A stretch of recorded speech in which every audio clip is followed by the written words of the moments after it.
let me just say, your saving grace now is the fact that you always update everything on LinkedIn. Yes. Wow. My LinkedIn, I've always been on a premium, every month to upgrade my, because this way you could just search for people. Yeah, sure. So if you're always on basic, it might be difficult for them to notify you, or probably for them to see you. But if you're on premium and they're searching for your profile, anybody's profile is definitely come up first, and then before they can review your profile, and then they can now call you for interviews. Ladies and gentlemen, boys and girls, you're welcome to another episode of Divine Adebola. I promise you I'm going to be interviewing people with high intellect, people with sabi, you understand?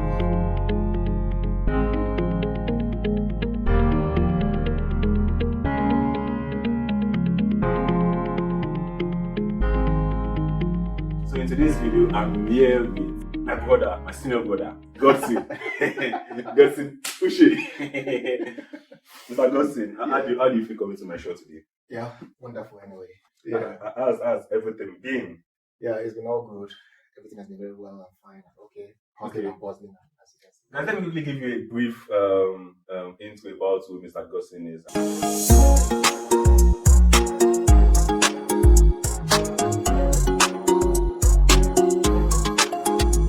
I might not get it accurately, but the little I know about him, he's a very vibrant man. Somebody who wants to get things done, somebody who doesn't take nonsense too at the same time.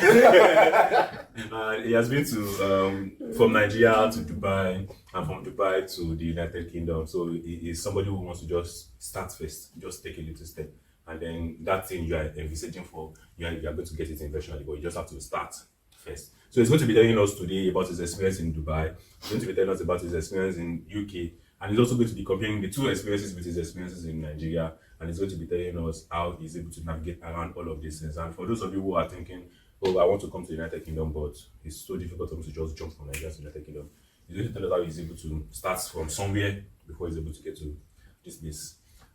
Yeah, definitely. So first of all, while I was researching about this, I didn't know you had graduated from FUTA. Yeah, I didn't know you graduated. Honestly, I'm a FUTA. Ah, really? I swear. Don't tell me that. I'm You're joking. But I won't tell you when I graduated. because I'm a small boy. when I graduated when I left University of Federal University of Nigeria, like I was still in SS1. I was just speaking to someone yesterday, and she saw me. So like, I never knew you were fitting. I said yes, I am. Like, when did you finish? I told her, she was like, I was in maybe SS1. I was just SS3. You finished in 2010. Yeah, exactly. I was still in SS1 in 2000. I entered secondary school 2007. So I was on SS1. No, GS3 SS1 in 2010. So he's my senior. Charlie. No, actually not that. But the thing is, I had a very quick and early education. Yeah, even myself, I was very surprised because I finished from FUTA at the age of 19. Oh. Yeah. 19? Yes, 19. I finished at 1920 something. So I moved from West End of 19. I did my service. I finished at 21, going 22. I was done with service. Then I began my hustling and entered into it. Must be very brilliant. So it was quite, and for like 5 years, like people were like, how are you able to? Yeah, FUTA is 5 years. Like, how come? Like, because I left primary school at age when I didn't do primary 5 and 6. So from primary 4, from primary 4, I went straight to JSS1. Then my parents actually supported my my moving very, very, very quickly, in primary school, and they felt that probably there was no need for me to do primary 5 and 6, and so it was easy for me if I could get some basics. And with the help of the principals at them, they're like, no, he's okay. And then that was how I was able to get to JSS1 and That's good. No, I actually like people, and it didn't affect you in any way. No. Education wise, you are still keeping up with everything. Yes. That's just all about it. But that doesn't mean you should not be flying your child. So now, before we talk to me, let's quickly start by your life in Dubai. How was it like? First of all, how did you even move from Nigeria to Dubai? My moving from Nigeria to Dubai was actually unplanned. Okay. Yeah, it was unplanned. I didn't plan for it. It just came as a surprise. Because I've been an active member or active user of LinkedIn. Okay. Yeah. So my LinkedIn has been very, very active right from time, because LinkedIn has been a very strong tool for me when it comes to job searching and just there. Obviously, in Nigeria, I really did not know where to drop CVs, and everybody just has to know someone somewhere. So I was actually working in Nigeria. I left Nigeria as an assistant manager. I was working with Adeleke's company, one of Adeleke's power plants, especially the one at Ondo State already.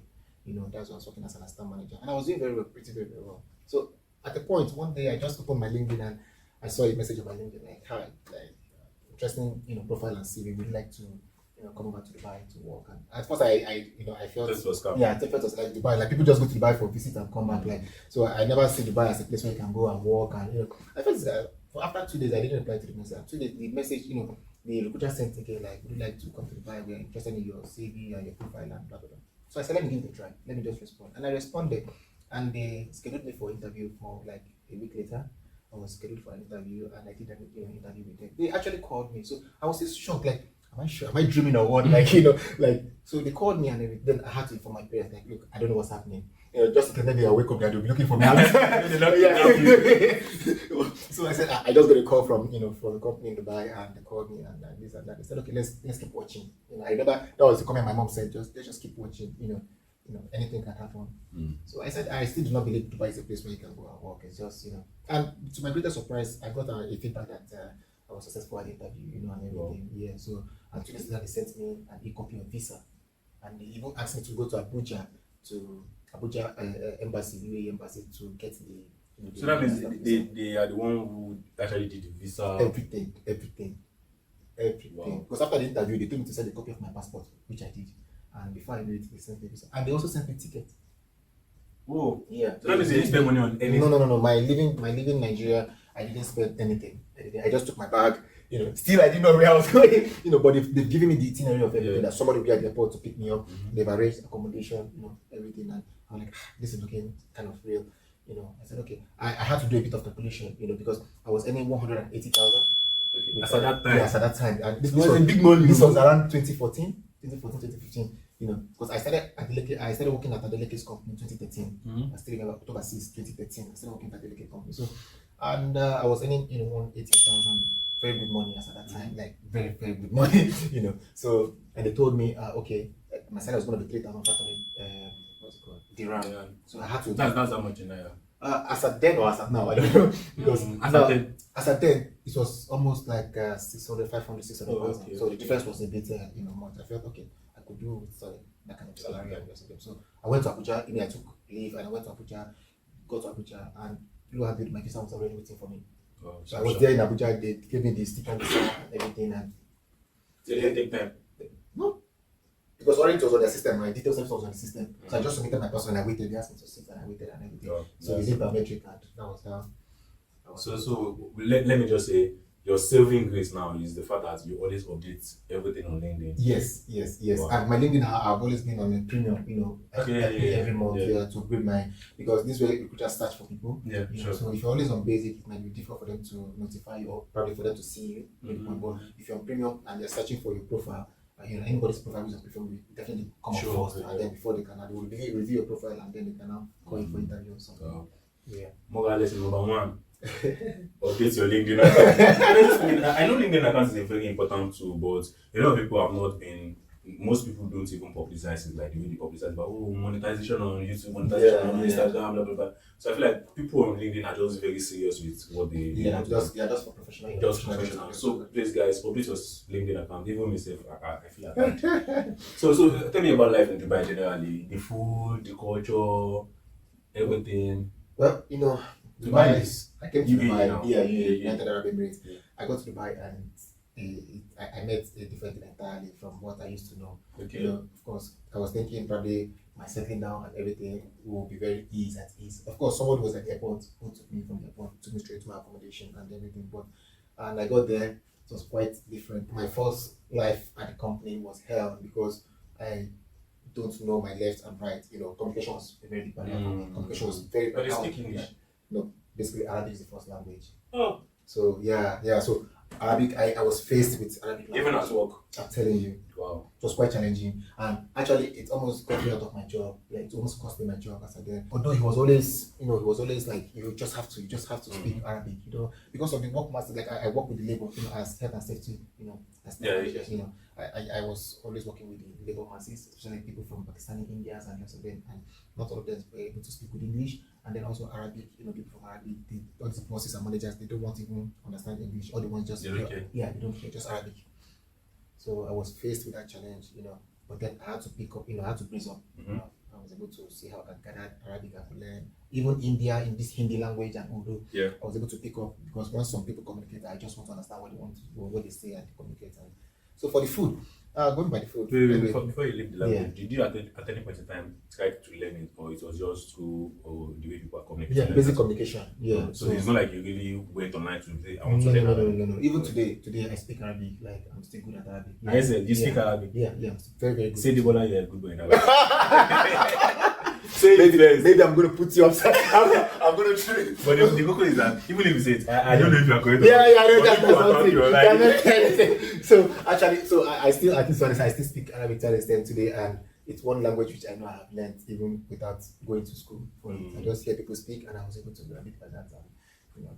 Yeah, so, I feel like learning a new language is something everybody should actually consider. Yes. You might never. You know, I learned Chinese Mandarin. Oh, really? Yeah. Because I I had my first master's in China, so I learned Chinese for 6 months. That's good. That's good. It's all about learning a new language. Guys, try to learn it. At least Very important. one language aside your normal Yoruba, Igbo, and English. So let's talk about the food and Yeah. culture and everything. The food, like, for the food aspect, it's a no go here. It's totally zero for me. Because I was trying to get used to what they eat there. Obviously, they eat bread. They call it, this Arabic bread with no sugar, nothing. It's just ordinary dry bread, and then they take it with some maybe chicken. You can take bread and chicken. They do have kebab. We have kebabs, roasted chickens, and the likes like that. So they really don't have something that you can really rely on like that to keep you really going. And one thing about them which I'm not really used to or I was not comfortable with is the fact that they like a lot of sweets, like they eat a lot of sweet cakes, chocolates and things just to after meal you just have to take sweets after meal. So the only thing I could get myself acquainted with is this taking of tea. Because I know in Nigeria or in Lagos where I'm based, they're not really used to taking tea, apart from people maybe in the north, Yeah. But in Lagos, nobody cares. When do you have time to make your tea? But I actually got myself acquainted to that aspect. If I don't take tea, then I take coffee, most times inside. But I got used to taking tea all the time while at work, And sometimes maybe once or twice when I'm home, just take some tea and They do have about like Nigerian shops or African shops where you can buy native foods. In Dubai, we might not have that shop per se, like a big shop per se, but we have people who sell from their homes, who do home delivery. They deliver from their homes because some of them getting in shops is just on the high side for them. So once they import some of these things, they use their house as the point of sale and rest of them. So once you order online, they post some of these things on maybe WhatsApp groups or Facebook and rest of them. So once you make order online, they just deliver from their home and receive it. So that's how. Because if you're looking for a shop like a big shop, you have to get down to Dera. Dera is a very big market and it's quite far from where a lot of us are staying. So you can't always go to Dera all the time, So you just make online order. So at your stay in Dubai, you went to Dubai to work. Yeah. And I'm very sure your company must be really engaging you. So do you have time to visit all the tourist centers in Dubai? Like just enjoy yourself, give yourself some break, Well, Dubai was quite fun for me. And I would say I had opportunities to work with two companies. In Dubai? Yeah, in Dubai. Oh. The first company that brought me out of Nigeria, I was with the company for 2 years. I worked with them for 2 years. And within that 2 years, I realized that I was actually being underpaid. Oh. Yeah, with the 3,500 dirham, I realized that for my position, I was actually being underpaid. Yeah, because within that space of 2 years, I've been able to grow knowledge-wise, experience-wise.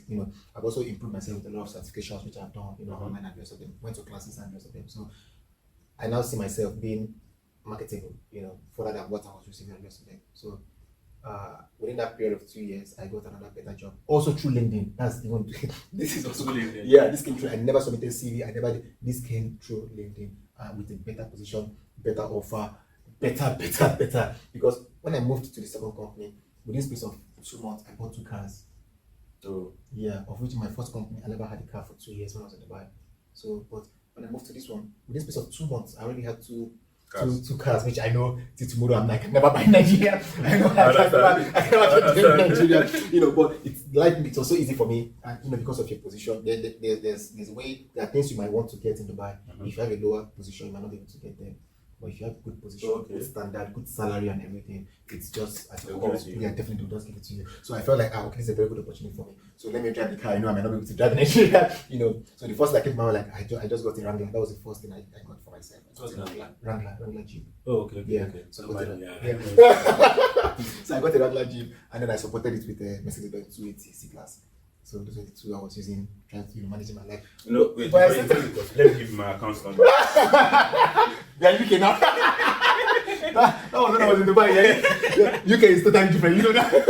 so it made my life easy, and it was all fun. That's why I was working Monday to Friday, no Saturday, no Sunday. So my Saturday and Sundays were just outings, going to Dubai more, visiting places, going to the Abu Dhabi capital city. I have to drive down to Abu Dhabi to see friends, come back. So I had time to still move around. Even at night, and one thing about Dubai is 24 hours. Dubai is 24 hours. Okay. Everything is Dubai. In Dubai is 24. They don't close. No shops, nothing. Everything's open. Yeah. So they just take shifts. Somebody else will take shift. Yeah. So it makes it's always busy. The night, the day is. Actually, I've envisioned something like that before. That we can actually have the 24 hours. Yeah, just keep working. It's not like for example, here in the UK now, maybe let's say 8 o'clock. Everybody's closed down and you're indoor and everything. But by 8 o'clock, we can't be indoor. We are all outside. The streets are all busy. Shops everywhere. 2 a.m. People are eating white. So it's really very nice. Nice. So there's this myth or misconception about Dubai when it comes to religion. What do you think? You're Christian. Yeah, I'm a Christian. And Dubai doesn't really have any religion. No, Islam. Yeah, it's Islam. Yeah. So is there anything like should I call it a racism or something like a discrimination? Anything whatsoever? Yeah, to be honest with you, we're all faced with discrimination at one point or the other, but not even about religion. Are there churches there? Yeah, we have churches there. Oh, but okay. if you consider churches, let me say churches built, Christian churches built, they consider Catholic Church, because we have big buildings, massive buildings for Catholic Church. We also have a Methodist Church built in 1 or 2 as well, different locations, different cities as well. Then every other churches had worship centers, worship center like hall. Like on Sundays, they might rent a very big hall, which they use for their worship centers and the rest of them. So it depends on which. So that means it's not really as bad as no, the way media paints it. Yeah, if you go to many halls on Sunday, you see them different denominations, different winners, redeemed, nice.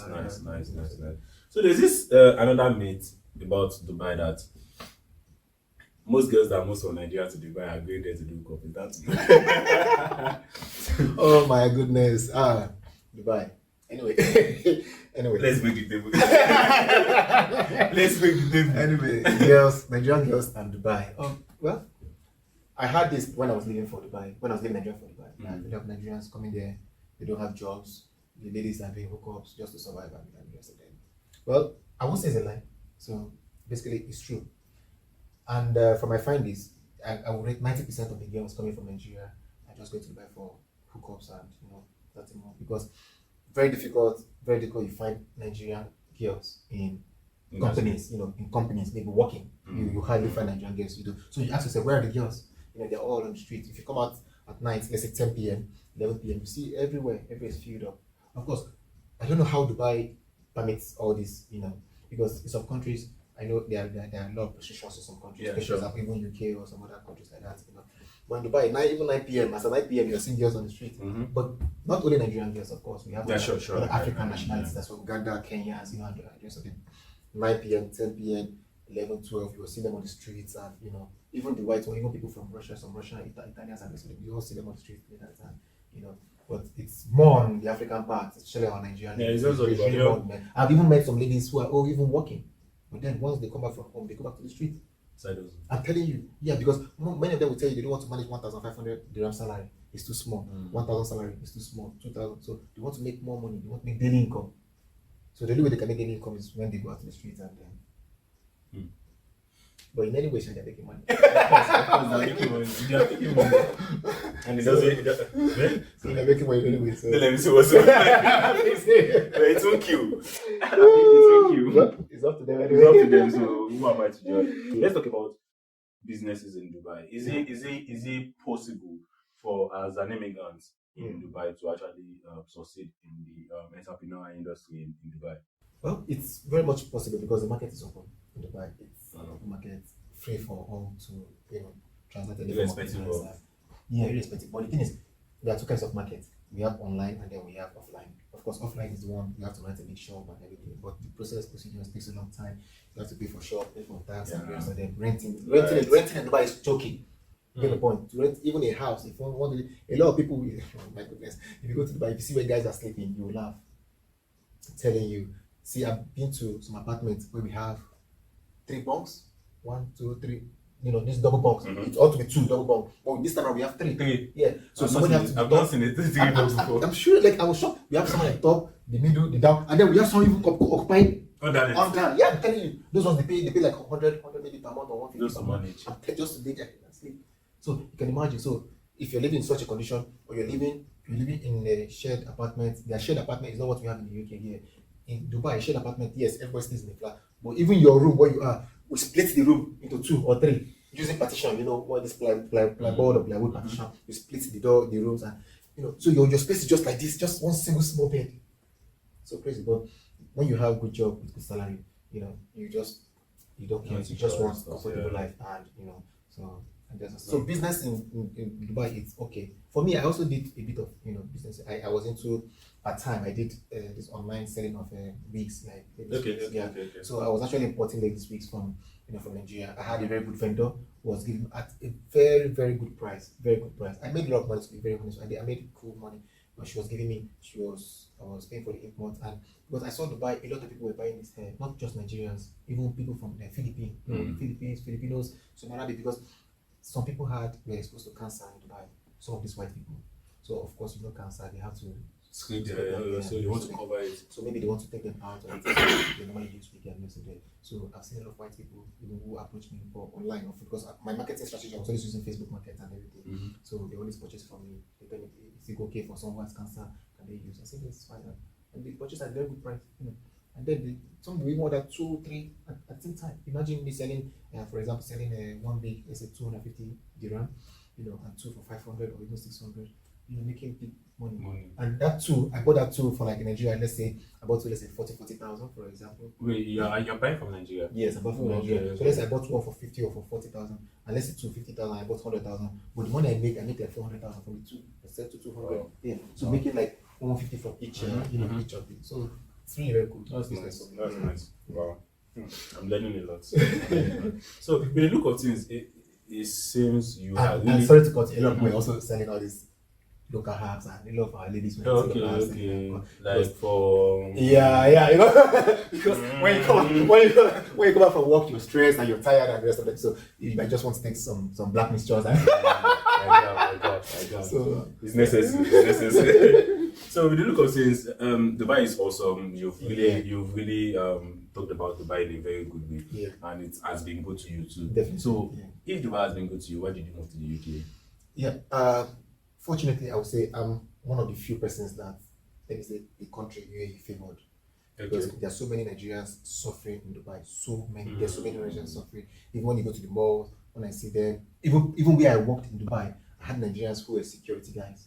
Though they were good, they were paid, but still, I still could not, look at them or talk to them to the eyes. You get the point. We have some Nigerians who are also cleaners. Some ladies, 1 or 2 were cleaners, but when they see you seated in an office, like, as a boss, who reports to you, they feel you're in a better position. So, but if you look at it generally, and you want to rate a percentage, you don't. I see myself fortunate to be among the few, that enjoyed Dubai or Dubai really favored. Yes, I left Dubai for UK, and one of the reasons why I left was because our visas were revoked. Nigerian visas were revoked. Oh, okay, I remember. Yeah, and before it was revoked, the government didn't just wake up the money to revoke our, visas. So we caused it because Nigerians were. When it comes to stealing, Nigerians are number 1 in Dubai. When it comes to prostitution, Nigerians are number 1 in Dubai. Wow. So it came to the point Nigerians were practicing courtesan. Yeah. In another man's land. Yeah. I used to hear of this word courtesan. People are like, it's not possible. You can't come to Dubai and practice courtesan. But we're seeing on the news people butcher, and the day they celebrated courtesan day, that was when I knew it was over. Like I never waited for. Even before the information came out, a lot of us knew it was going to be over for Nigerians in the UK, because you can imagine Nigerians digging out cutlasses, slashing themselves, cutting their hands, legs, even injuring some other nationalities, not even Nigerians. Destroying shops, properties, damaging, going to people's shops, stealing. So I knew it was just going to be over. And you can imagine this took place 2020. 2020, thereabouts. Was it 2020? Around 2021, after the COVID 21. So just a few months later, Abigail Dabiri, she flew from Nigeria, came down to UAE to apologize for the incident that happened and everything. But the government said no. At this point in time, they've never seen this situation before, where people have to cut themselves, injure human beings and so they had to place restriction on our visa. So it affected us. I still had valid visa at that time. My visa, because every 3 years we always renew my visa. As of 2020, I just renewed my visa again. So I had like 2 years extra on my visa. Okay, to Yeah, to 2023, thereabout. So it was around 2022 or thereabout. And my company sent me an email like, hi, I got seen your visa will expire in 23. And there's no way they could be able to renew the visa because of the It's not their restriction. fault. Yeah, It's not their fault. Yeah, I've had a manager who is also my company. He left before me. He left Dubai before me. He's also here in the UK. Came to the UK. Imagine someone who is the manager. It's far. He was being paid 25,000 dirham. If you check 25,000 dirham right now in Nigeria, no, don't go there. You're talking about almost 15 million every month. Someone earning that amount of money every month. His own visa to be Yeah, to be good as well. And there was nothing the company could do. They could not renew the visa and rest of them. So it was just of no point of no use. So I had to be alternative. One thing I know about Nigerians is that there's always a solution to everything. Yeah, You always find alternatives to everything. Yeah, So- definitely. But I remember then there's even a particular video that surfaced online where some Nigerians are causing riots in a street in Dubai. Yeah. And people are like, why must it be always Nigerians? Yeah. So the question I would want to ask next is, why always Nigerians? Anyway. But for me, I feel like because Nigeria has the population and we are everywhere. Can we compare our population to that of Pakistan and the Philippines or Philippines? Yeah. Even in Dubai, they're more than us. Pakistanis and Indians are more than us. Yeah, they're more than us. Dubai is their second home. For the Philippines and then the Pakistan and India, Dubai is their second home. You can't compare their population with that of Nigerians. You can't. But we just like find it too. What do you think is the solution to that? Nigeria is just trying to make it. Just let's leave it at that. So let's talk about your experience in the UK. I know you are part of the student representative in your University of Hull. Then give us a brief talk about that. Well, I've always been everywhere anyway. Even right from my university period, I've always been a face in the school. I remember apart from being a faculty president when I was in school, 2008, I remember as well, I was director of socials, student union, Okay. FUTA, so I've always been on the faces of people wherever I go to, because I just want to be the type who want to assist and help and support and do something. So when I was coming to home, I also asked myself, like, what impression do I need to create? What impact do I need to create in the life of people and generally, So I felt, okay, this is an opportunity for me to join the student union. Since I've been a member proud for my school days, so I said, okay, let me just join the student union here. And I joined, and for me, it's been a journey. It's been also, at the same time, it's been a journey, and I will also say that I have also played my role, communication-wise, activity-wise, made my presence known, some aspects or some areas.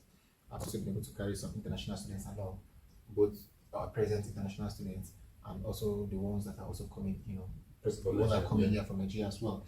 I've been able to carry them along as well in some aspects when it comes to questions and answers and how to settle down here, and also in terms of accommodation. Since I work with a property management company, so I've also been able to see how I can support them in that aspect as well. So it's been good and awesome for me. And it's been a very good experience for me as well. That's nice. That's nice. If you won't be coming to UK, which other country would you have gone to? Yeah, Austria. Austria. Yeah. Why? I've been to Austria. Oh, okay. Yeah, I've been to Austria. Actually, in fact, my coming to UK was just I didn't plan like coming to the UK because, first of all, if you see my student number is 2022. Okay. Yeah, because I actually left. I would have been here 2022 actually, but I left the admission open. Despite the fact that I met all the requirements, I got the admission and everything. I just postponed the admission. I wanted Austria because I was not ready to come for school. My main purpose was just leave UAE straight to work, and so coming to school was not just an option for me. I felt like it's gonna be stressful and all that. Spending 1 year or 2 years, so I took a break from my place of work. I went to Austria, got Australia visa. Of course, from Dubai, it's very easy to get visa. It's very very easy to any country. I've seen friends who got visa to the US. I've seen friends who got visa to UK. Well, of course, obviously, there are many that came from UK. So from UK from UAE. I've seen people who got to Austria and rest of them. So it's quite easy. I went to Austria. I had a language study in Austria for 6 months. I did the German A1 and A2. Level 1, level A1 and level A2. Yeah. So my main purpose was to reside, stay back in Austria. But at the point when I was doing my spelling language there as well, getting a job was quite difficult because of the language barrier. Yeah. You just having my A2 certification in German language, some companies will say has to get a B1, and it's not easy, getting this, at your age, it's not easy, like trying to understand, new languages and the rest of them. These are things we should have long past, not just recently. So I felt it was going to be, stressful. I said, okay, let me get admission. I got an admission at Australia University, that University of Grass. I got admission for same environmental science, which I'm studying right now. And but though it's 2 years, so I felt there's no point being a student for 2 years. Under the school for 2 years. It's just 2 years. I think that's I remembered my UK admission. Now So come when back. I went there, I said, yeah, this is 1 year, the same course. I said, no, let me go back to UK, and it was quite easy. And I just proceeded, pay the 4,000 £4,000 deposit. And at that time, I didn't have money to pay the deposits at that time. So in the first night, it was just to throw in my Mercedes Benz, on sale. Oh, So okay. I immediately I threw my Mercedes Benz on sale. It generated £4,000 in it. I just paid it, and waited for the other processes and everything. So let's quickly do a quick summary about your life as a whole. Yeah. You finished from 2010. Yeah. You left Nigeria 2014. I left Nigeria 2016. 2016. Yeah, 2016. You left Dubai. I left Dubai 2023. 2023. And now you're in UK. When are you going to leave UK? I'm now in the medical travel. Say if you want to leave UK, which country would you go to? I'll go to the US. Yes. Why? Everyone is US. Why? I'll go to the US because for me, Most people I've been speaking to, they're always like, US is the goal. yeah, US is the I'll goal. go to the US because US does not have policies we have in the UK here. They don't just wake up in the morning and That's then it, make yeah, policies about immigrants and just there. They're very stable. And one thing about US is, if I'm gonna go to US today, I'll make sure I go through the green card route. Okay, settle down quickly and then get a job. Of course, today if you look at American universities now, they offer mostly free PhD programs and even some paid internship programs and the rest of them. But I'm tired. Okay, PhD in USA is Yeah. considered to be free. Yeah, definitely. They definitely fund everything, fully funded, and there's a lot of scholarships and this thing. But I just want to go into full-time job. And, Legal magazine. yeah, I'm still watching UK like this, like in case they're trying to like make. I'll just place the honey, get the green card, and so I've got families and friends in the US, and they tell me, look at how much it costs to get the green card. If you can generate this amount, your green card is going to come out, and then you fly back to the US and you settle down, and then you start your life. So it's quite Nice. easy, yeah. So guys, we've really talked about a lot. Dubai experience, how he moved from Nigeria to Dubai, how he's able to survive in Dubai, how he also moved from Dubai to the United Kingdom. It has been a whole lot of journey. So that is that, guys. That is section 1. And then we'll be going to section 2.